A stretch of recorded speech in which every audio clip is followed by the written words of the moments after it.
여러분 안녕하십니까, 김만음입니다. 최저임금법 개정 후폭풍이 거셉니다. 최저임금 산입 범위에 정기상여금과 복리후생비를 포함시킨 개정법이 지난달 말 국회 통과했죠.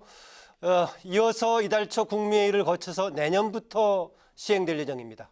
노동계는 강력히 반발하면서 법안 폐기 또 재개정 투쟁을 선언한 상태로 노정 갈등이 심화되고 있는데요. 이 문제 어떻게 풀어가야 할지 전문가들과 함께 고민해 보겠습니다. 지난달 말 진통 끝에 국회를 통과한 최저임금법 개정안에 후폭풍이 거셉니다.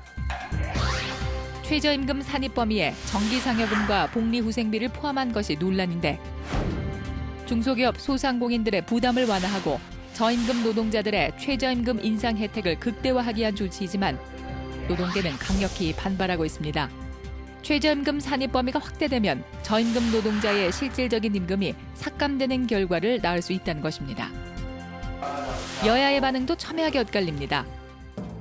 최저임금 만원 시대를 열기 위해서 최저임금 산입범위 조정은 반드시 필요한 사안입니다.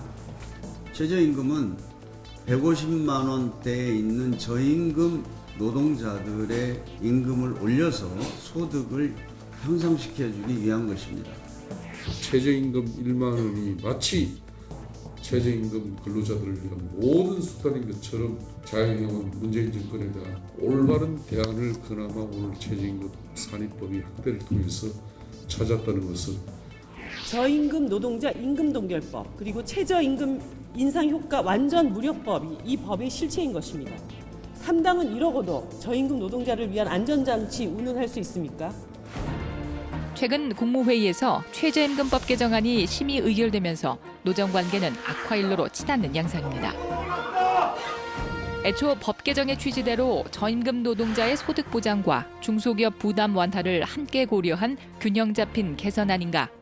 노동자의 의견 수렴이 배제된 채 최저임금제를 무력화시킨 계약인가? 최저임금 산입 범위 확대를 둘러싼 논란에 대해 이번 주 토론 당당에서 집중 진단해 봅니다.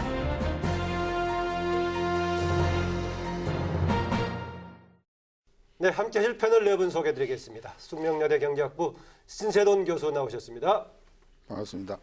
네, 한신대 사회학과 노중기 교수 나오셨습니다. 예, 반갑습니다. 한국경제연구원 조경엽 선임연구위원입니다. 예, 안녕하십니까. 네, 고려대 노동문제연구소 김성희 연구교수입니다. 예, 안녕하세요. 네, 조금 전에 제가 말씀드렸다시피 최저임금법 개정 후폭풍이 거센데요. 취지가 이번에 최저임금 산입 범위에다가 정기상여금하고 복리후생비를 더한 건데 넣어서 하자 이렇게 개정했는데 이게 적절한 대책이냐 오히려 문제가 더 큰 계약이냐 좀 논란이 있는데 전체적인 입장부터 먼저 듣고자 합니다. 신 교수님. 저는 차선책이라고 봅니다. 차선책이고 사실은 뭐 따지고 들어가 보면 할 말이 진짜 많은데 대한민국 국민들의 급여 체계를 보면 저도 가져왔는데 제가 숙대 교수인데 수당이 21종이나 돼요. 네. 저 뭐가 있는지도 사실 저는 모르고 뭉뚱그려서 받고 있는데 이 중에서 일부는 급여로 그러니까 통상임금이나 또는 최저임금 대상에 들어가고 어떤 건 들어가지 않는다는 것 자체가 굉장히 조금 애매한 부분이 있긴 있으나 네. 이 문제를 가지고 뭐 또 맨날 싸울 수는 없으니 적당하게 사용자 측과 그다음에 근로자 측의 절충선에서 25% 상여, 복리후생이 7%인가를 포함시키지 않는 순으로 합의를 본 것은 저는 괜찮은 차선책이다. 그렇게 네, 판단합니다. 현 상황에서 차선책으로 절충한 거다라는 의견이신데요. 아까 말씀하셨던 급여체계라든가 통상임금 관련은 뒤에 조금 논의해 보기로 하고요.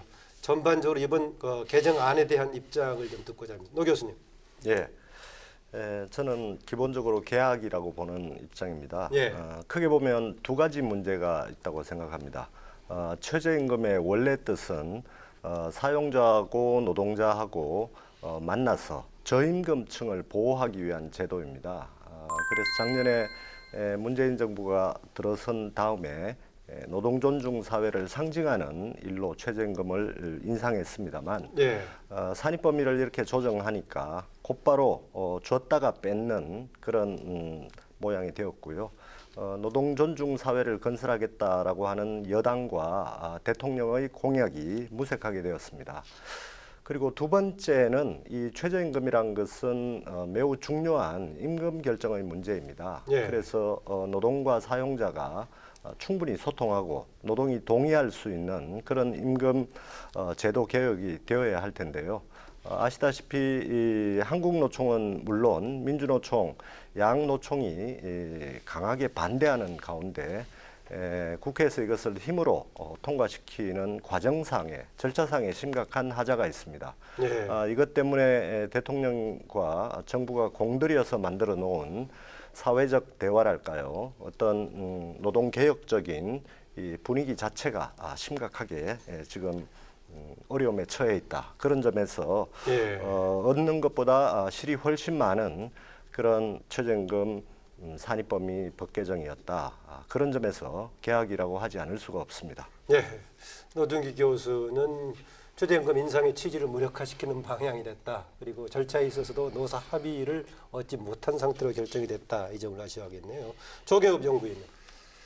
예, 저는 이 바람직한 방향으로 이제 가고 있다고 생각을 하고요. 그렇지만 아직 미흡하다 이렇게 이제 판단을 하고 있습니다. 우리나라는 이제 기본급은 적고 성과급과 수당이 이제 많은 임금체계를 가지고 있습니다. 그러다 보니까 기본급이 적은데도 불구하고 고연봉 근로자들이 최저임금 대상이 되는 이런 이제 불합리한 경우가 이제 발생을 하고 있고요. 무엇보다 이제 우려스러운 것은 최저임금을 이제 무작정 1만 원까지 올리게 된다면 최근 이제 발생한 역대 그 최악의 실업률과 소득 격차라는 이 참담한 결과들이 이제 다시 나올 거다 이렇게 생각을 합니다. 좀 우려스러운 거는 최저임금 인상에도 불구하고 일자리를 유지하는 근로자만 이제 보고 있는 거 아닌가. 그래서 일자리를 잃은 사람하고 소상공인들도 이제 함께 고려를 해야 된다고 생각을 합니다. 예. 그래서 이제 무작정 최저임금을 올린다면 저임금 단순 노동자들은 근로시장에서 노동시장에서 완전히 이제 배제가 되고 문을 닫는 자영업자들이 이제 늘어날 것으로 생각을 하고 있습니다. 그래서 산입법이 확대에도 불구하고 전혀 혜택을 받지 못하는 소상공인들을 위해서 주휴수당을 포함해서 산입범위를 더 확대해 나가야 된다고 생각합니다. 네, 지금 뭐 취업 상황, 임금 상황에 대해서 아예 지금 배제가 되어 있는 사람들까지 고려해서 같이 효과를 봐야 된다. 그런 주문입니다. 네, 김성희 교수님은요. 예, 최저임금을 이렇게 획기적으로 16.4% 인상하고 계속해서 1만 원까지 3년 내에 하겠다라는 얘기가 지난 대선에 쟁점이 됐고 첫 발을 디딘 이유는 일을 해도 가난한 사람들이 너무 넘쳐나기 때문이죠. 노동 빈곤의 문제인데 저임금 노동자의 처지를 개선하는 가장 획기적인 수단은 이렇게 복지제도나 단체교섭제도가 제대로 구축되어 있지 않은 나라에는 최저임금이 가장 유력한 수단이죠.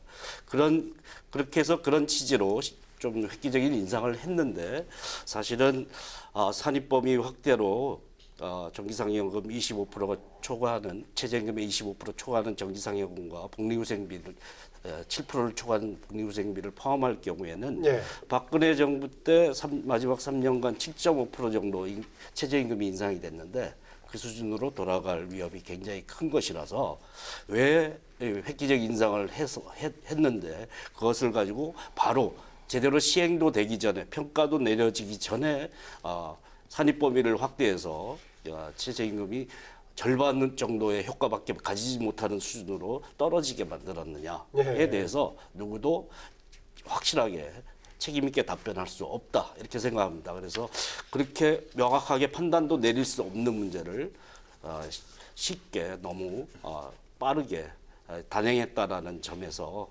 우선 되돌릴 필요가 있고 진지하게 재고찰을 해야 되는 그런 대상에 되는 그런 정책이라고 봅니다. 네, 지금 16.4%를 이번에 인상을 했는데 그런 식으로 한다면은 오히려 나중에 지동적으로는 절반 효과밖에 없을 것이다. 7점대의 인상 효과가 있을 것이다. 이렇게 이제 염려를 좀 하셨는데요. 아까 절차상의 문제도 제기했습니다만 일단 정부라든가 국회에서 통과시킨 쪽은 취지를 그렇게 얘기하고 있죠. 저임 노동자도 어느 정도 보호하는 방향에서 조정하려고 했었고 또 기업들이 가지고 있는 중소기업 소상공인 부담 하나도 같이 고려했다. 이 점에서 균형점을 잡으려고 했다라는 것인데 절차 문제단 논란을 떠나서 그런 취지는 살릴 수 있다고 보십니까, 노정기 교수님? 예, 중소기업 소상공인 말씀을 많이 하시고 직접적으로 타격을 받는다. 특히 최근에 우리 경기가 나쁘다 보니까 한계 상황에 있는 중소상공인들 어려운 건 사실입니다. 그분들 아르바이트 학생 혹은 계약직 노동자 한두 분을 고용하고 기업을 가게를 꾸려가시는 분들이 타격이 있는 건 사실입니다만 많은 그 연구에서 이미 다 밝혀져 있습니다. 현재 중소기업 자영업자들이 어려운 근본적인 이유는 최저임금 인상이라기보다는 천정부지로 치솟고 있는 임대료, 그다음에 대기업 금융기관이 가져가는 카드 수수료, 그다음에 프랜차이즈 본사의 어떤 굉장히 잘못된 계약 관행, 이런 것들로부터 경영에 어려움이 있는 거지. 이 최저임금 문제가 그렇게 중요한 건 아니다라고 많은 연구들이 보고를 하고 있습니다. 그래서 문제를 그분들의 어려움 때문에 최저임금을 올리지 못한다고 한다면 우리 사회의 저임금 노동자 혹은 아르바이트 학생들의 이 어려움은 계속될 수밖에 없는 일이고요. 따라서 이 문제는 정부가 약속했던 바와 같은 이 과도기적 상황에서 중소사업자들을 보호하는 여러 가지 정책적 지원 수단으로 해결해야 될 문제지 최저임금 법을 고쳐서 최저임금 효과를 무력화시키는 방향으로 가서는 안 된다. 이건 노동 존중에도 맞지 않고요. 지난 문재인 정부를 출범하게 했던 촛불 정신, 그러니까 우리 사회가 양극화된 사회이고 빈곤이 OECD 국가 중에서 가장 심한 사회라고 하는 국민적인 어떤 열망을 꺾는 일을 지금 정부가 했다. 그런 점에서 매우 유감이다. 이렇게 말씀을 드리겠습니다. 일단 중소기업 소상공인의 여러 가지 어려움에 대해서 이게 결정적인 요인은 아니다. 다른 요인이 훨씬 크다. 그래서 이것에 대한 부담 완화를 한다고 해서 크게 도움받지는 못할 것이다. 다른 부분에 대한 개혁이 필요하다라는 주문이네요. 보니까 노 교수는요. 그거는 물론 이제 충분히 이해합니다. 뭐 임대료 부담이 크고 또 장사가 잘 될수록 임대료를 기하급수적으로 올리는 그런 관행이 시장에 있다는 것은 알지만 이슈는 급여거든요. 급여 문제에 대해서 자영업자들이 어렵다고 하니까 당신네들이 어려운 거는 다른 문제다라고 하는 것은 저는 포인트를 회피하는 논란이다. 우리가 일단 급여만 들여다보자는 겁니다. 비중 여부를 떠나서요. 그렇습니다. 그래서 임대료의 문제는 임대료로 해결하면 되는 것이고 카드 수수료는 또 카드 수수료로 지금 접근을 해오니까 그 자영업자의 경영의 어려움을 이게 그 급여 때문이 아니다라고 하는 것은 저는 그 자영업자들의 상황을 정확하게 설명하는 것이 못 된다고 보고요. 제가 근본적으로 드리고 싶은 질문이 이겁니다. 제가 정근수당하고 그다음에 본봉이 돈은 똑같이 한국은행에서 발행한 돈인데 이게 왜 다른가? 이게 왜 급여가 아닌가? 이게 왜 이거는 급여로 안 들어가고 이거는 왜 급여로 들어간다는 이런 정말 그 초현실적인 문제가 왜 생기는가서부터 문제 접근해야 되는 저는 그래서 근본적으로 상계가 됐든 복리후생이 됐든 다 급여로 우리가 봐야 되는데 워낙 그렇게 하면 근로자들이 불리하다고 하니 그러면 25% 선에서 이게 안 들어가는 걸로 하고 나머지는 들어가는 거. 만약에 그 문제가 불만이라고 하면 다시 모여서 25%를 다시 뭐 30%나 40%로 저는 그건 충분히 논의할 가능성이 있는데 25% 자체를 저는 거부하고 단체 그러니까 뭐 이 행동으로 나가겠다라고 하는 것은 노조가 굉장히 저는 이 뭐라 그럴까요? 유아독존적인 생각이고요. 또 하나는 우리나라의 노조에 가입이 되어서 보호받지 못하는 근로자들이 훨씬 많다.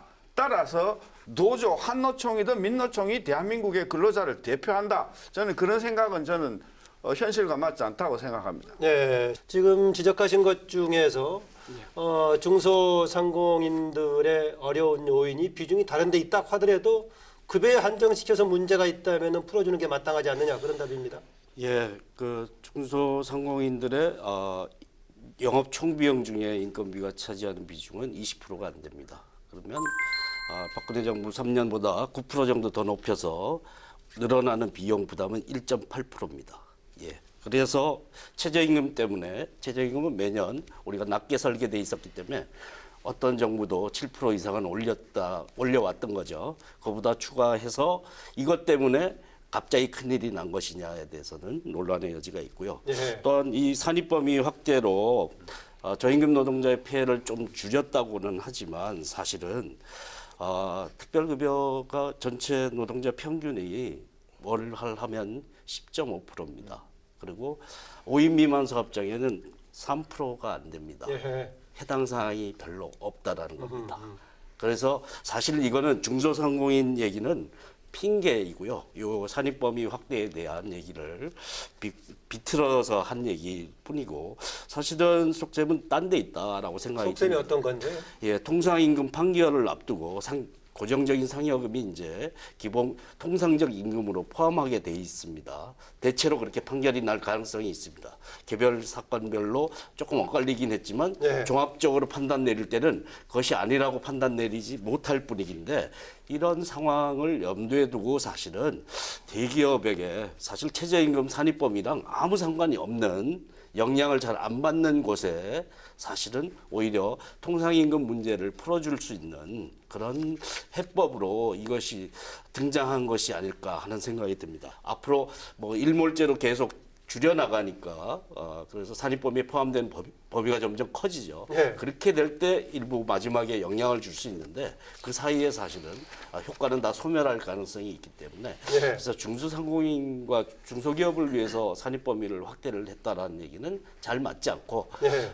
굳이 하나 긍정적이라면 산입범위를 그대로 포함시켰을 때 타격을 받는 저임금 노동자의 피해를 조금 줄여줄 수 있는 방법은 되지만 그렇다고 완전히 그 최저임금 인상의 효과가 차감되는 것을 완전히 상쇄하지는 못한다 하는 점도 분명하다고 할 수 있습니다. 네, 이제 중소상공인의 부담 완화 효과는 거의 없다라고 지금 생각하시네요. 예, 보이는 결과를 자꾸 안 보시고 비틀어 가는 거는 사실 노조적인 것 같습니다. 실질적으로 요새 나타나는 그 고용을 한번 보시면 고용 동향을 보시면 지난달에 그 최저임금 대상자가 주로 근무하는 이제 도소매 같은 경우에 지난 4개월 동안 작년 같은 기간에 비해서 7만 개 일자리가 줄어들었습니다. 그리고 숙박, 최저임금 인상 이후 예, 얘기죠, 그렇죠. 지금요? 네. 예, 그렇습니다. 그러니까 숙박 도소매가 2만 5천 개나 줄어들고 그리고 이제 직종별로 보더라도 임시직이 11만 개, 일용직이 6만 7천 개, 자영업자 이제 무가족 종사자 일자리도 3만 8천 개나 지금 줄어들었습니다. 네. 이런 통계가 나오는데도 애써 그 최저임금이 자영업자나 이런 서민 계층들을 피해가 없다 이렇게 이제 몰아붙이는 거는 어느 도단이라고 생각을 하고요. 예. 그리고 이번에 이제 산입법인 확대를 했는데도 불구하고 제가 자꾸 미흡하다고 얘기를 하는 거는 실질적으로 정기 상여금이나 복리 후생비를 영세 소상공인이나 영세 중소기업들은 지급을 하지 않고 있습니다. 그러다 보니까 뭐 이런 거를 범위를 확대를 해줘도 이런 기업들은 자영업자들은 이런 혜택에서 전혀 배제되고 있다. 그래서 이제 여전히 그 소상공인들은 혜택이 없으니까 더 강화를 해달라는 거 아닙니까? 그래서 실질적으로 이제 소상공인들한테 이제 부담이 되는 거는 주유수당입니다. 그래서 그 주유수당을 최저임금에 포함해달라. 그래서 이런 것은 이제 우리나라만 주유수당이라는 게 이제 한국, 대만, 터키만 있습니다. 그런데 대만과 터키는 주유수당을 포함을 하고 있어요. 근데 우리나라만 지금 포함을 하고 있지 않은 겁니다. 그래서 소상공인들이 지금 요구하는 게 타당하다, 근거가 있는 얘기다. 그래서 앞으로도 더 확대를 해가는 쪽이 맞다고 생각합니다. 예, 좀 그 얘기는 드려야겠네요. 지금 조 박사님 얘기하는 게 이미 그 최저임금 인상 이후에 실직한 데이터 실증적으로 많이 나와 있는데 무슨 얘기냐 이렇게 반박하십니까? 예, 그게 최저임금 영향인지에 대해서 확증할 수 있는 사람은 아무도 없습니다. 지금 현재. 그리고 시점으로 그런데 그 이후에 나왔으니까 이제 나무만 보고 숲을 안 보시는데 예. 도소매업은 장기 추세로 10년간 쭉 줄어들고 있습니다. 우리나라 예. 도소매업, 자영업 이상 과다 대표되고 있어서 많죠. 지나치게 많은 숫자인데 우리나라 그 세계 경제 규모에 비해서 그런 부분이 과도하게 많았었는데 계속 경제가 발전하면서 줄어들고 있는 추세입니다. 임시 일용직도 장기적으로 줄어들고 있습니다. 이것이 고용 안정의 지표인지 여부는 확실하지 않는데요. 예. 그러나 비정규직의 비율은 별 변동이 없지만 임시 일용직의 비중은 급격하게 줄어들고 있는 장기 트렌드입니다. 예. 이거 장기 트렌드와 단기적인 최저임금의 영향을 정확하게 구별해서 판단을 내려야 되는 것이지 그걸 가지고 오비락일 수도 있는 거고 원인이 될 수도 있습니다. 그런데 최저임금이 인상된 효과가 그렇게 고용에 바로 영향을 줄 수 있는 정도로 강력한 효과를 가지는 것은 아니다라고, 그리고 그 판단은 1년이 지나야 할 수 있는 얘기고요. 그리고 무엇보다 중요한 것은 장기 트렌드의 요소와 지금 단기적인 영향하고 예. 잘 구별을 할 수 있으면 그 얘기를 할 수 있다라고 봅니다. 예. 그런 상황입니다. 노정기 교수님. 예, 조 의원하고 신 교수님께서 이제 제가 노동 측이다, 노조 측이다 이렇게 말씀하시니까 반대로 두 분은 자본 측이냐, 사용자 측이냐 아니 저는 이렇게 노조 측이라고 이야기한 적 없습니다. 그렇게 사실을 왜곡하시면 안 돼요. 죄송합니다. 예, 네? 조 의원께서 그렇게 조경혁 박사가 얘기를 하셨는데요. 지금 세계 노동기구 ILO라고 하는 국제 노동기구의 고용정책국장이 한국 분이십니다. 이상은 박사라고요. 네. 이분이 한국에 이번에 최저임금 산입범위 조정하는 것, 그리고 정부가 그걸 해석하는 것을 둘러싸고 강하게 문제 제기를 하신 바가 있습니다. 언론에 다 알려져 있고요. 세계적인 권위자가 무슨 말씀을 하셨는가 하면 최저임금과 일자리의 관계는 매우 어려운 주제이고 특히나 제대로 시행하지도 않고 결정된 지 6개월도 안 되어서 어떤 그 고용과의 관계를 연결지어서 그것의 부정성을 강조하는 것은 도대체 이치에 맞지 않다. 이런 취지의 발언을 계속하고 계십니다. 네. 상식적으로 보더라도 16.4% 인상은 아직 제대로 진행되지도 않은 상태입니다. 이걸 시행한 지가 얼마 되지 않은 거죠. 예. 그러니까 그 효과는 아직 나타나지 않고 그 있다. 효과는 최소한 제가 알기에는 2년 이후에 그 상황을 다시 점검해야 되고요. 최저임금을 시행하는 많은 선진국들 2008년 이후에 대폭 올리고 있습니다만 여러 가지 연구들이 있습니다만 어떤 일관된 결론은 나오지 않고요. 예. 일자리에 영향을 미치는 데는 훨씬 많은 변수들이 개입하기 때문에 최저임금 변수 하나만을 딱 잘라서 일자리에 직접 영향을 주니까 이것을 낮춰야 된다. 네. 이런 식의 사고를 하는 것은 제가 볼 때 매우 비과학적이다.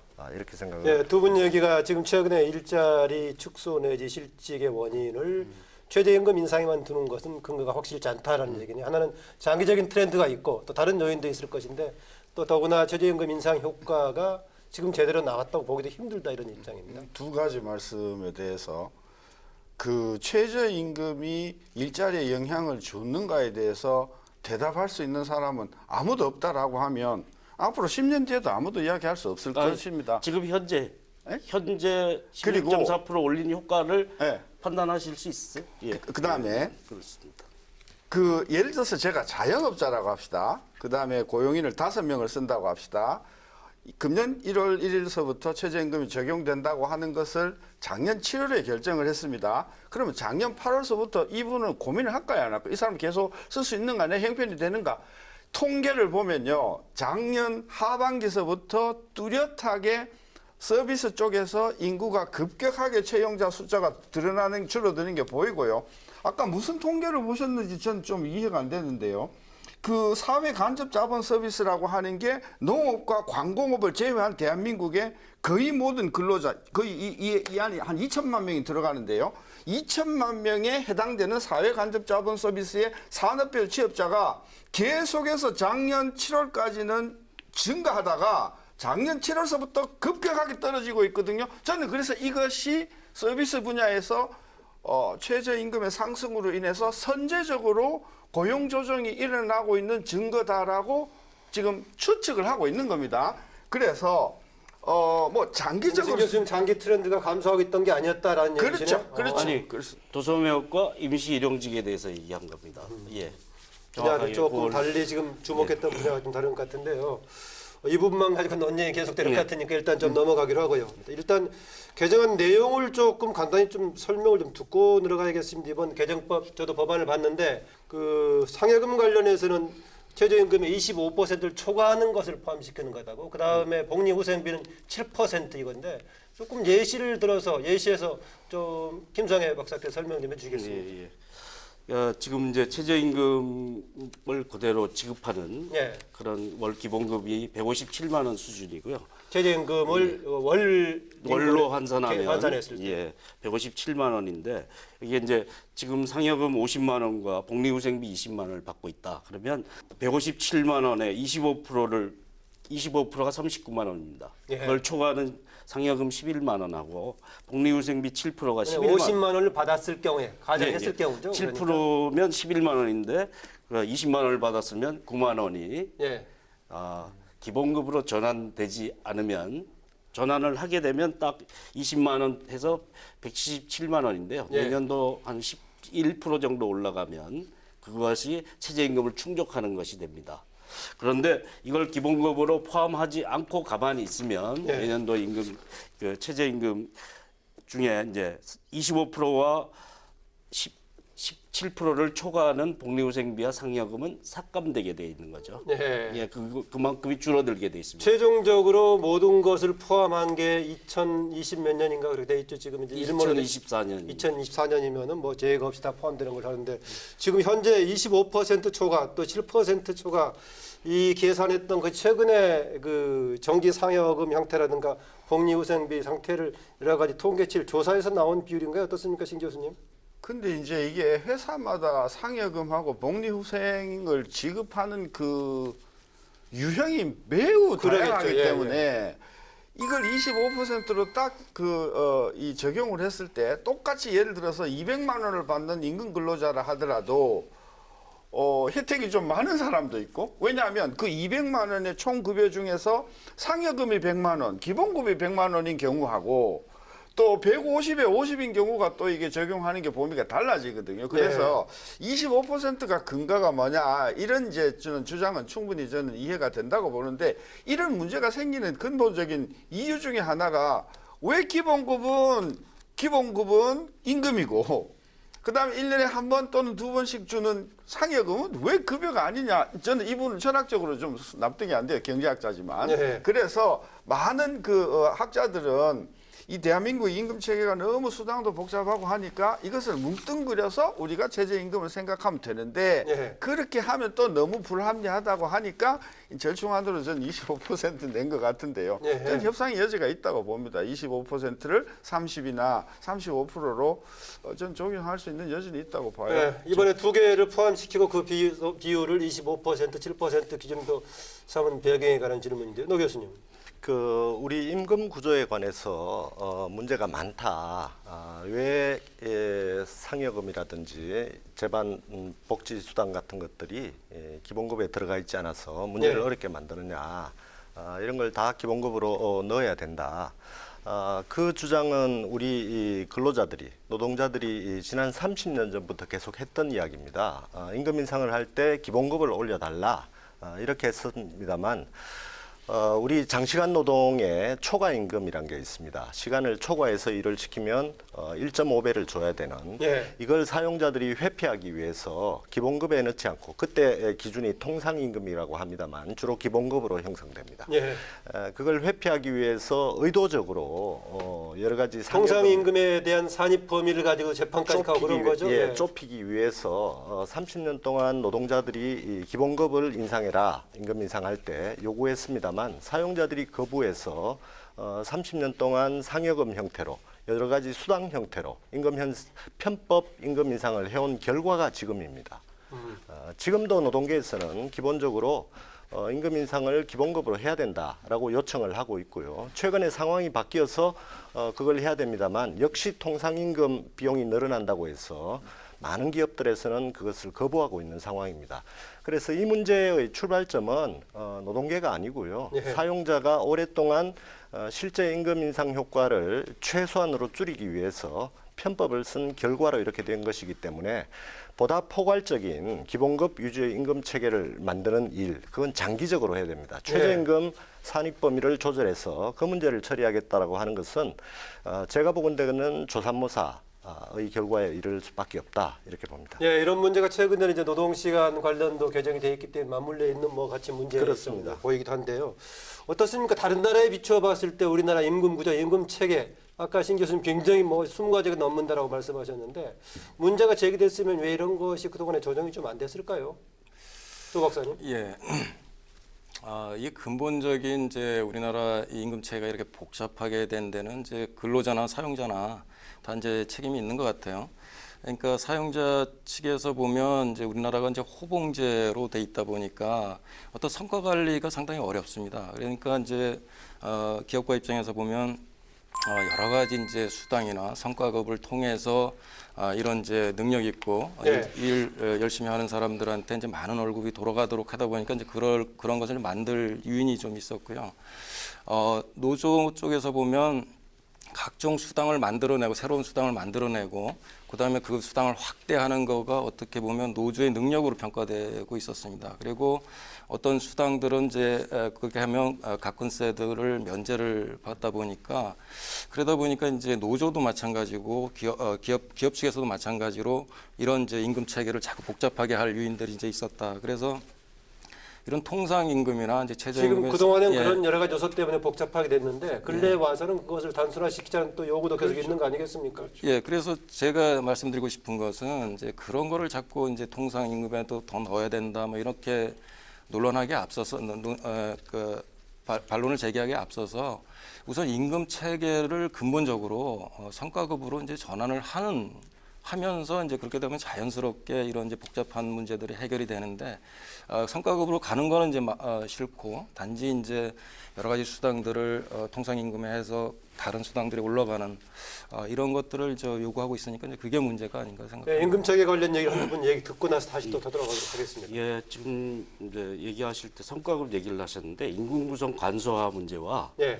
성과급으로의 변화의 문제는 전혀 다른 얘기입니다. 임금 결정 기준을 바꾸자라는 얘기하고 임금 구성을 단순화시켜야 된다라는 얘기는 별개로 취급해야 되는 거고요. 네. 살짝 얹으면 굉장히 큰 분란이 일어날 수 있는 사안이 된다라는 걸 벌써 말씀드리고 싶고요. 기본급 기준으로 최저임금을 지급한 나라가 없냐? 있습니다. 독일이 2015년에 뭐 저임금 노동자 급증하니까 법률로 그런 최저임금제를 가지고 있지 않던 나라인데 처음 도입을 했습니다. 그것도 보수당 예. 메르켈 정부가 도입을 한 것이죠. 그때 사실 기본급 기준입니다. 러시아가 그렇게 하고 있고 미국도 대체로 그렇습니다.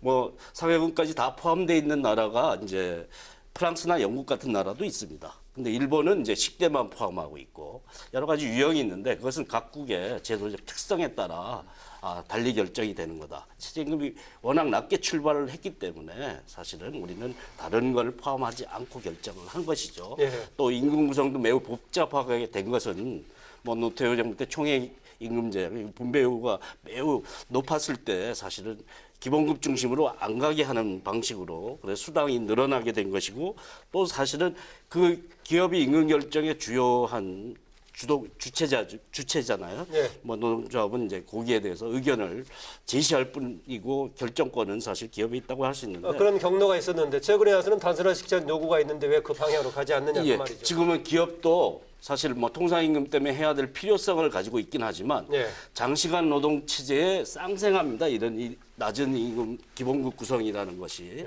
왜냐하면 장시간 노동 시키면 할증률을 줘야 되는데 그 산정의 기준이 되는 게 기본급과 통상적 수당이거든요. 예. 그걸 적게 유지하고 싶은 마음을 기업들이 가지고 있었고 유지해왔던 거죠. 사실은 원인 제공자는 기업인데 이 문제를 산입법인 문제로 비틀어서 사실 이 임금 구성을 간소화하는 그런 촉진제 역할을 할 수 있을 것이냐 확실하지 않습니다. 막연한 가능성일 뿐이고 사실은 현 임금이 깎이고 뭐 이리저리 구성만 달라질 뿐이지 결국 최저임금의 효과를 무력화시키는 데만 쓰일 위험성도 매우 크다라는 점 때문에 네. 우리가 이제 산입범위 문제가 좀 계약에 가깝다라고 판단하는 것이죠. 예. 뭐 임금 체계 관련 두 분 얘기 좀 짧게 듣겠습니다. 신 교수님. 아까 그 교수님이 이게 왜 이렇게 임금 체계가 복잡해졌는가 하는 부분에 대해서 사용자가 저는 근로자들한테도 상당히 이유가 있다고 봐요. 대표적인 게 대학교 교수 연구비인데요. 연구비는 과세 대상에서 빠졌거든요. 예. 교수들이 굉장히 좋아했어요. 그러니까 여러 가지 이유가 있기 때문에 그거를 뭐 사용자가 그렇게 했다 또는 뭐 저는 이렇게 하는 건 논란 자체가 건설적이지 못하다. 이제 한국의 근로 체계가 급여 체계가 매우 복잡하니 아까 우리 교수님 말씀하셨다나 장기적으로 이 문제를 시정해 나가는 것 그 과제가 하나 있고 또 하나는 성과급을 정확하게 좀 반영해서 근로자로 하여금 생산성을 올리게 하는 그런 인센티브도 그 또 별개의 문제다. 이번에 문제는 그 똑같이 받는 급여인데 이것이 왜 최저임금의 대상이 포함이 안 되냐에 따라서 상당히 문제가 이렇게 좀 좁혀서 보면 저는 사용자하고 근로자가 십시일반 서로 양보해서 이 문제를 원만하게 타결하는 것이 빠르면 빠를수록 저는 한국 경제에 좀 보탬이 된다고 봐서 좀 빨리 좀 마무리했으면 좋겠어요. 계기가 될 수도 있다라고 보고 있네요. 노 교수님. 예. 그 최저임금 논란 지금 임금 체계 문제나 임금 구조의 문제, 그 다음에 최저임금 인상의 고용 효과의 문제, 굉장히 경제학적으로도 어려운 노동 사회학적으로도 어려운 이야기들이 진행되어서 시청자들이 좀 당황스러우실 것 같은데요. 여러 가지 맞물려서 저는 단순하게 봐야 된다. 이렇게 다시 한번 말씀드리고 싶습니다. 우리가 OECD 국가 중에서 저임금 노동자들의 비용이 가장 많은 나라이고요. 빈부격차나 소득의 양극화 정도도 가장 심한 나라입니다. 그래서 우리 젊은이들은 결혼도 하지 않으려고 하고요. 자녀도 낳으려고 하지 않는 이런 사회입니다. 그래서 오래전부터 헬조선이란 말이 나왔고요. 그런 우리 사회의 객관적 누구나 알 수 있는 현실에서 최저임금을 많이 높이자 하는 사회적 공감대가 지난 대선에서 형성되었습니다. 지난 대선에서 5분 후보가 모두 최저임금을 올리자. 그중에 4분은 10,000원까지 올려야 된다라고 다 공약을 하셨고 우리나라 정치를 대표하는 4분의 대통령 후보가 약속을 했던 그런 사안이기 때문에 국민적 공감대가 있다고 생각합니다. 그러나 16.4%를 올리고 난 직후부터 보수 언론이라든지 우리 사회 일각에서 그런 우리 사회의 객관적 요구를 집중적으로 문제 삼으면서 결과적으로는 저는 단순하다고 생각합니다. 굉장히 어려운 이 저임금 노동이 많은 나라에서 임금을 조금 올렸는데 보호하기 위해서 그것을 다시 깎는 것이 이번 최저임금 산입범위 논란의 핵심이다. 이 점을 시청자들께서 조금 정확하게 인식할 필요가 있다 이렇게 생각합니다. 노동기 교수님 얘기한 대로 뭐 여러 가지 임금 체계를 비롯한 여러 가지 맞물렸으면 복잡하긴 한데요. 조 박사님 잠깐 추가하시죠 그러면. 예, 지금 뭐 우리가 그 최저임금이 가장 낮다, 많이 낮다 OECD에 비해서 그다음에 소득 재분배도 열악하다 이렇게 말씀하는데 사실은 그게 아닙니다. 그러니까. 우리 최저임금을 단순하게 이제 보면 그런데 아까 제가 주휴수당도 말씀을 드렸지만 주휴수당을 포함하면 지금 현재 7,530원이 아니라 9,045원입니다. 지금 지급하고 있는 게. 그다음에 만약에 최저임금이 1만 원으로 올라가면 최저임금이 14,166원이 돼요. 그렇게 되면 지금 지금도 이제 OECD에서 11위 정도로 중인데 그때 되면 3위가 돼요. OECD 비교 통계에 대해서 뭐 달리 지금 보고 계시네요. 그래서 상당히 높아지는 수치가 되고요. 그다음에 임금 중간가 대비 그 최저임금을 보더라도 우리나라가 결코 낮은 수준이 아니에요. 지금 한 50%에 달하고 있는데 이것은 다른 나라, 그 미국이나 일본, 독일, 스페인, 일본보다도 지금 높은 상황이고 이게 1만 원까지 가면 지금 최고 높은 데가 이제 프랑스인데 프랑스보다도 높아진다는 얘기입니다. 그래서 우리가 임금이 낮은 게 아니고 소득 분배도 한 가지만 좀 첨가를 좀 하고 싶습니다. 우리나라가 이제 자꾸 뭐 통계치로 낮은 것도 아니지만 근데 소득 분배가 악화된 거는 기존까지는 어떤 식이었냐면 모두가 소득이 올라가는데 고소득층이 조금 더 올라가서 더 많이 받으니까 이제 소득 재분배가 악화된다 이렇게 했는데 지금 현재 나타난 건 최악입니다. 그러니까 가장 나쁜 질적으로 따지면 가장 나쁜 소득 분배 악화인데요. 그건 뭐냐면 고소득층은 소득이 올라가는데 저소득층은 소득이 떨어지는 현상입니다. 그래서 소득 분배가 악화되는 것도 질적으로 따지면 지금이 가장 나쁘다. 그래서 이제 그걸 좀 생각을 해야 될 것 같습니다. 뭐 논의를 해서 어느 하나를 규명하기는 뭐 자리는 아니니까는요. 지금 OECD 비교했던 통계 자료는 노승기 교수님과 조 박사님 상당해서 달리 지금 해석을 하고 있으니까 그건 남겨두고요. 원래 오늘 주제로 삼았던 것 관련해서 추가로 이거 하나 짚어보겠습니다. 이번에 개정에서 논란되는 것 중에 하나가 최저임금 산입훈련 취업 규칙의 특례 조항 논란을 제기하던데 이게 제가 바로 듣고 무슨 내용인지 모르겠습니다. 어떤 내용인가요, 김상희 박사님? 예. 지역 규칙을 변경을 하려면 예. 노사 과반수 종업원 과반수를 대표하는 노조가 예. 있는 경우는 노조와 협상을 해야 되는데 그렇죠. 합의를 해야 됩니다. 그런데 또는 과반수의 동의를 받아야 됩니다. 그런데 그것을 의견 청취로 의견을 구한 것으로 합의 절차를 대신할 수 있다. 의견 청취면 듣고 그냥 말아버릴 수도 있는 거네요. 예, 예. 그러니까 뭐 협의보다 뭐 협의권이거나 정보권 정도 될 수 있습니다. 합의권이 아니라. 예. 근데 근로기준법 모든 사항들이 취업규칙 변경은 근로기준법에서 규정하기에 합의해야 되는 사항이거든요. 예. 그것을 이제 변경할 수 있는 사안은 사실은 박근혜 정부 때 노동개혁하면서 저상고자 해고하면서 취업규칙 변경을 하는 것과 좀 연상시킬 수 있는 그런 사안이다 이렇게 볼 수도 있습니다. 그러면 그런 취지에 따른다면 기존의 취업규칙 변경 절차에 따른다면 이번에 법을 개정했다고 하더라도 거기서 합의를 구하지 못하면 포함이 안 될 수도 있겠네요. 예. 그러나 지금 상태로는 일단 뭐 청취하는 정도이기 때문에 법의 강제 효과가 그냥 있겠네요. 지금은요. 근데 이제 그게 법적으로 문제가 될 수 있다는 거죠. 취업 규칙의 변경은 법에 의해서 정해진 어떤 룰을 특히 노조의 동의, 예. 근로자의 동의가 필수적인데 그거 없이 그냥 듣는 것만으로 그것을 만약에 가름할 수 있다라고 하면 이것은 굉장히 큰 파급 효과를 가져올 수 있는 변경이다. 예. 따라서 따라서 이 문제는 저는 법적으로 좀 더 심층 있게 이 문제를 다시 검토해야 될 문제지. 예. 이것이 과연 근로기준법에서 이야기하는 이게 절차의 합법적인 게 아닌가 부분을 좀 그런 따져볼 특례가 필요가. 허용이 되느냐 안 되느냐를 점검해 그렇죠. 필요하다는 예, 얘기죠. 그렇죠. 예, 이 특례가 이게 과연 적법한가 아닌가에 네. 대해서는 좀 법률적으로 좀 따져볼 필요가 있다고 생각이 드네요. 이런 논란의 여지를 남겨놓고 왜 이대로 됐을까요? 이게 불이익 변경에 대해서는 합의를 해야 되지만 불이익한 조치가 아니다. 아니기 때문에 비껴나갈 수 있다라고 해석하면서 하고 있는데 이것이 이제 불이익 여부에 대해서도 다툼의 여지가 있고 그렇다면 사실은 가장 노동자들이 상대적으로 약자이기 때문에 그 보호하기 위해서 근로기준법이 마련된 거기 때문에 그것을 별도로 해석을 하는 조항을 두는 게 위반이 될 가능성이 있습니다. 예, 그러면 이제 이후에 특히 노조를 중심으로 취업규칙 변경 절차를 두고 상당히 또 이제 파장이 또 예상이 되네요. 이 정도로 하고요. 아까 임금 체계 관련 얘기를 했고 이걸 좀 짚어보겠습니다. 문재인 대통령 이번에 최저임금 인상 효과가 긍정 효과가 90%다 해가지고 이런저런 뭐 논란들이 있었습니다. KDI 보고서도 이렇게 해석이 됐다가 또 보충 또 설명을 하면서 다른 식 해석이 되기도 했었는데 여기에 대한 의견 어떻습니까, 신 교수님?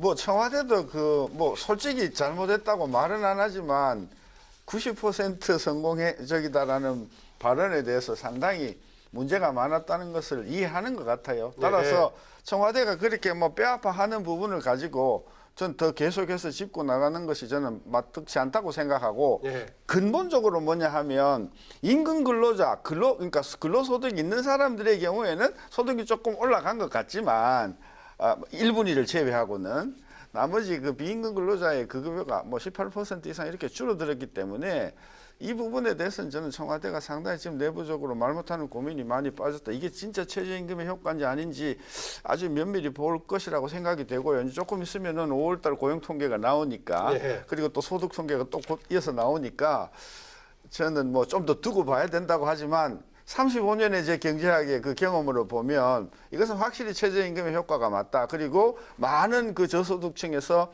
근로소득이 그러면 신 줄어들게 교수님 이른바 속도 조절이 필요하다고 보는 견해인가요? 그렇습니다. 그리고 노 교수님 어떻습니까? 예, 최저임금 문제는 그 인상 속도를 어떻게 결정할 거냐. 이것은 한편에서는 경제학적 문제이고 한편에서는 저는 정치적 문제이기도 하다. 그런 말씀을 드리고 싶습니다. 또 산입 범위에 따라서 비율이 갖는 의미도 다르겠네요. 인상 비율의 의미도. 그런 이제 수치를 맞추거나 또 최저임금 인상의 일자리 효과 예. 또는 소득 효과 이런 것을 따지는 것은 제가 아까 초두에 말씀드렸습니다만 매우 어려운 주제이기 때문에 장기적으로 검토해야 된다. 그러나 적어도 우리 대통령 후보 네 분이 약속했던 국민적 공감대가 있는 우리 젊은이들이 아이들을 낳지 않고 결혼도 하지 않겠다라고 하는 이 저임금의 상황을 탈피하는 가장 강력한 수단이고 2008년 이후에 대부분의 선진국 국가들이 최저임금을 대폭적으로 올리고 있는 우리 세계 경제적 조건을 감안하면 너무나도 타당한 정치적 결정이었는데 그것을 일부 부작용이나 문제점을 제기하는 사회적 여론이 있다고 해서 이것을 되돌리키는 일은 저는 정치적 문제라고 봅니다. 그래서 현재 문재인 정부 촛불 정부가 약속했던 2020년까지 1만 원 최저임금 달성이라고 하는 것이 저는 매우 중요한 정치적 과제다 이렇게 말씀을 드립니다. 덧붙여서 하나만 말씀을 드리면 아까 우리 OECD 국가 중에서 조 박사님이 우리 최저임금이 낮지 않다. 그렇게 얘기했죠. 만 원 이상 올라가면 프랑스보다 높아진다. 그런 말씀은 제가 볼 때는 우리 아무리 경제학의 수치를 다르게 다루더라도 조금 과한 말씀이다. 이렇게 말씀을 드리고 싶습니다. 임금에는 직접 임금이 있고 간접 임금이 있습니다. 우리나라가 최저임금을 많이 높여야 하는 이유는 간접 임금인 사회보장이라든가 사회복지라든가 여러 가지 사회적 지원 시스템이라든가 이런 것들이 OECD 국가 중에 바닥입니다. 그래서 실제로 노인 자살률이 OECD 평균의 4배가 넘습니다. 정년을 넘기시면 살아갈 길이 막연하다는 거죠. 그런 조건을 감안하고 우리 최저임금이 설계가 된 것이지 임금 자체를 다른 나라와 직접 비교해서 그것도 명목임금으로 비교해서 하는 최저임금 인상은 아니다 하는 말씀을 드리고 싶습니다. 노영기 교수가 앞서 나왔던 OECD 비교 통계에 관한 해석의 차이도 다시 한번 짚어주셨는데 지금 초점은 지금 이제 청와대에서 얘기했던 최저임금 긍정 효과 90% 이상이다. 맞물려 있는 얘기다. 무슨 얘기냐? 지금 속도 조절이 필요하다, 아니다 이런 견해입니다. 우선 90% 관련해서 좀 말씀을 드리면 청와대 참모들이 상당한 실수를 하는 것 같습니다. 그러니까 대통령한테는 항상 확실한 근거를 보고를 드리고 대통령 입에서는 항상 확실한 것들이 나와야 되는데 사실 90%라는 게 그냥 그 최저임금이 인상이 돼도 고용이 유지됐던 사람들만 가지고 해보니까 90% 올라갔다는 거 아닙니까? 그럼 최하위 10%는 그럼 근로자인데 왜 떨어졌는지도 얘기를 안 합니다. 그러니까 그 최하위 10%는 최저임금 때문에 근로 시간이 줄어서 그렇게 되는 거예요. 근데 정확히 분석을 하지 않고 그것만 보고 싶은 것만 지금 보고 있는 게 좀 문제고요. 그다음에 이제 이거를 계속해서 가야 된다. 근데 소득주도 성장론을 처음에 이제 제기했을 때도 많은 경제학자들은 이거는 검증이 안 된 이론이고 그다음에 그 좀 허술한 이론이다. 이렇게 증명이 안 된 것을 정책을 했을 때는 상당한 피해가 올 거라고 미리 지금 사전에도 많은 경고를 했습니다. 그리고 이제 그 사례 결과들이 지금 나타나고 있는 거고 그렇다면 지금이라도 속도 조절을 하거나 아니면 지금 현 정부에서 추진하는 소득주도 성장론뿐만 아니라 혁신주도 성장론도 있지 않습니까? 그러면 그거를 혁신주도 성장론을 좀 더 강화를 해서 보완을 해가는 방법을 찾아야지 지금 분명하게 현 상황에서도 결과들이 나쁘게 참담하게 나오는 상황에서도 이걸 계속 갖고 간다는 거는 결국 서민을 위한다는 정책이 되지 못합니다. 그러니까 방법은 달라도 서민들한테 결국은 소득을 올려주는 정책을 같이 하자는 거 아닙니까? 그래서 이거 하면 더 오래 나빠진다는 얘기를 하고 있는 거고요. 그래서 마치 이거를 반대를 하면 서민들을 위하지 않는 걸로 이제 몰아붙이고 이러면 안 되고요. 실질적으로 서민들이 결과가 어떻게 나오느냐가 중요한 겁니다. 그래서 이렇게 가면 결국은 서민들이 또 고통이 가중된다. 지금 그런 얘기를 하는 겁니다. 그러니까 조 박사는 지금 이제 불확실한 소득주도 성장론의 여러 가지 정책의 하나로서 최저임금 인상을 밀어붙이고 있다. 이렇게 지금 해석하고 계시네요. 노중기 교수님 4명이라고 했는데 뭐 자유한국당도 후보도 임기 내에 하기로 했습니다. 5명이 모두 했는데 3년 내에 하겠다는 분이 3분이고 네. 5년 내 임기 내에 하겠다는 분이 2분이었고 이렇게 대세를 이루었던 사안이었는데요. 뭐 단지 포퓰리즘의 문제는 아니라 그만큼 우리나라 저임금 양극화 문제가 심각하다는 문제인식은 공유하고 있었다라는 건데요. 이제 획기적 인상을 하기 위해서 한 첫 해에 절반도 흘러가지 않은 상태에서 워낙 공세가 거셌다 보니까 그래서 이거는 당장 오른 것의 효과에 보다는 계속 16%에 근접하게 올려야 3년 내에 1만 원 최저임금이 달성이 되는데 그것에 대해서 사실을 내년도 인상률을 6월에 결정을 해야 됩니다. 그걸 낮추기 위한 방안으로 이런 얘기가 나왔는데 여기에 덧붙여 산입범위까지 진전이 돼버린 것이죠.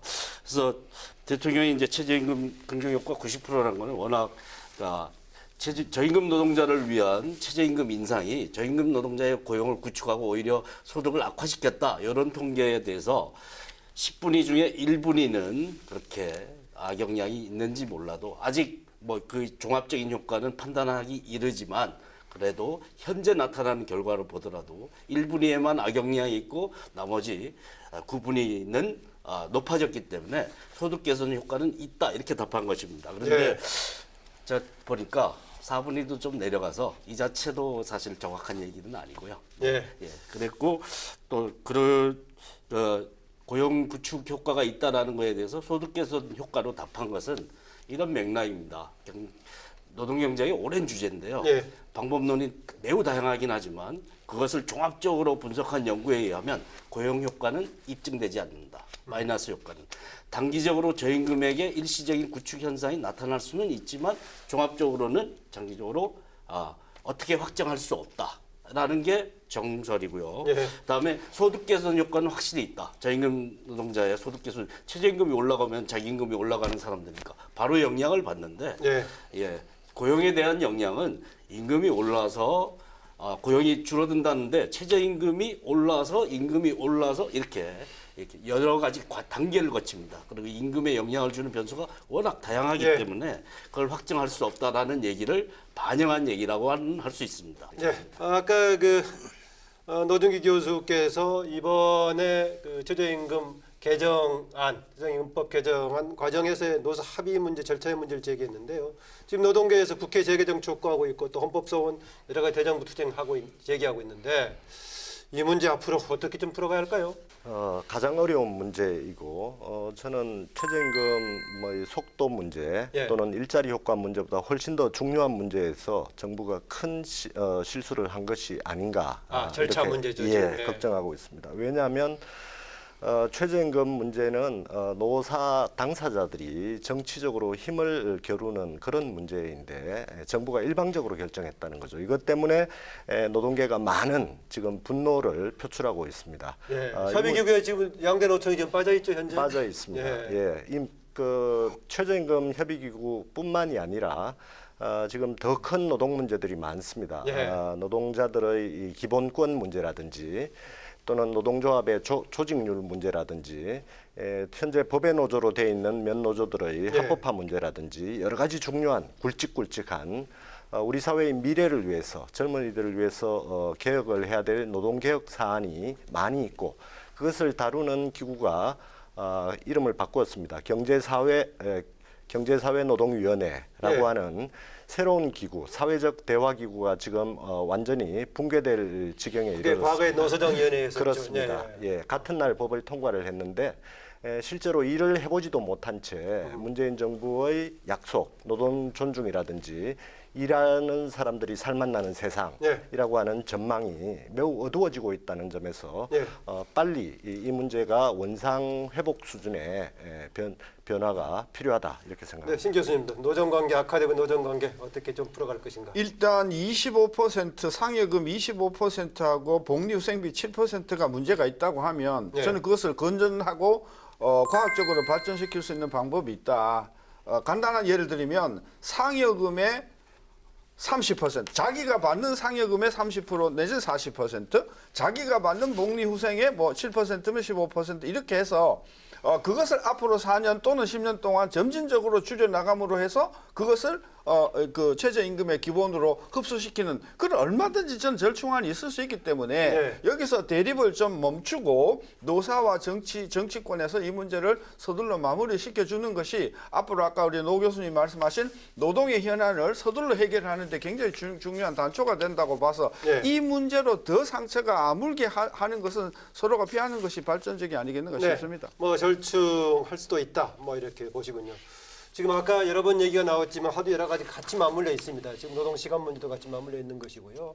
뭐 초과 수당도 같이 맞물려 있어서 임금 체계까지 얘기가 나왔는데 시간이 부족합니다. 오늘 마무리할 것 같은데요. 지금 이번에 그 최저임금법 개정안 관련 파동 포함해서 오늘 꼭 강조하고 싶은 말, 또 오늘 토론에서 꼭 하고 싶은 놓치는 말, 그래서 마지막 한 마디씩 듣고 마무리할까 합니다. 예, 김성희 교수님.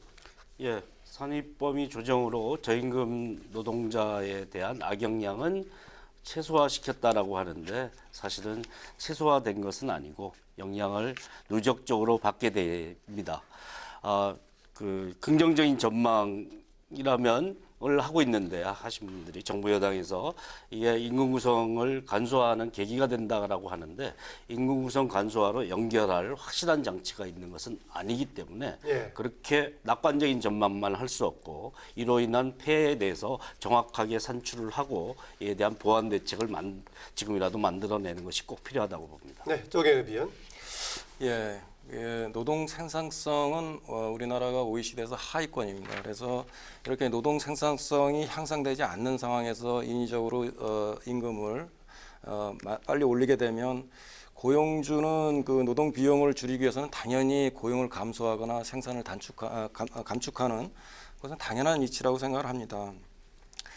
많은 전문가들이 그 임금만 올려주면 생산성이 향상되고 성장과 분배가 이루어진다는 것은 사실 달성되기 어려운 거다라고 누차 이제 강조했습니다. 실질적으로 생산성 향상을 가져오는 것은 최신의 장비와 노동자가 잘 연계됐을 때 가능한 것입니다. 그래서 이렇게 최신의 장비를 갖추기 위해서는 투자가 중요하고 그러다 보면 투자하기 좋은 환경을 좀 만드는 데 좀 역점을 둬야 된다고 생각을 합니다. 그래서 규제 완화와 그다음에 기업의 생산 비용을 낮추는 정책들이 좀 병행이 돼야지 되는데 너무 한쪽으로 친노조 반기업 정서들이 강하다 이런 생각이 들고요. 그다음에 이제 마지막으로 좀 하나 덧붙이고 싶은 것은 단순 기능 근로자가 최저임금이 자꾸 이렇게 올라가면 갈 데가 없어집니다. 예. 영원히 노동시장에서 배제되고 이런 사람들이 가계를 책임지는 가장이라면 그 가정에 엄청난 위험이 닥칩니다. 그래서 최저임금도 업종별, 지역별, 연령별로 이렇게 차등을 둬서 적용을 해줌으로써 어떤 한 곳에서 퇴출이 되게 되면 다른 곳에서 잡을 잡을 수 있는 이런 여건을 좀 마련했으면 좋겠습니다. 이번 최저임금 산입범위 국회법 통과를 보면서 저는 정부의 이 노동 문제를 처리하는 전략이 없다. 말하자면 전체를 관장하는 타워, 포스트가 없다. 정책 결정의 어떤 조율자가 없다. 이런 것을 심각하게 느꼈습니다. 지금 문제는 최저임금 산입범위라는 작은 문제, 상대적으로 작은 문제입니다만 노동 문제는 문재인 정부의 성패가 걸려있는 문제입니다. 노동 문제 이 작은 문제라 하더라도 이렇게 우왕좌왕해서는 되지 않는다.